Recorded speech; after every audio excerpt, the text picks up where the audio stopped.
Hello mga kadang, so nag-open ako ngayon ng beef loaf.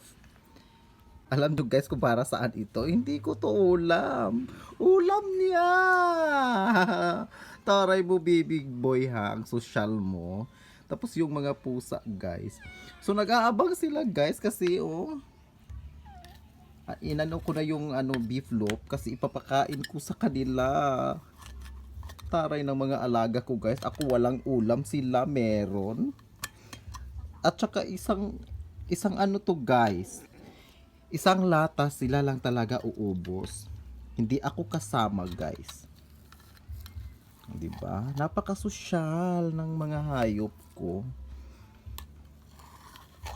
Napakasosyal, 'di ba?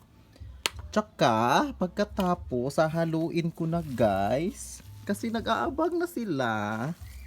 Napakasosyal ng mga ano ko. 'Di ba? Tapos guys, titikman ko muna guys kung masarap ba. Masarap. Masarap siya. 'Di ba? Bongga. Ipapakain ko na sa mga pusa. Diyan na lang muna kasi lilinisan ko lang yan pagkatapos yung kumain ha.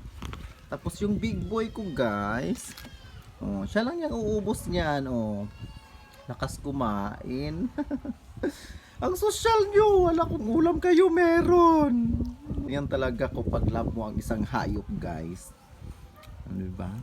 Wala akong ulam guys, sila lang talaga. Tsaka na-stress ako minsan kasi pag wala silang ulam, ma-stress ako guys saan ako hahanap kasi namimili. Social na mga hayop ko guys. Minumukbang nila yung binigay ko guys. Isang latang beef loaf.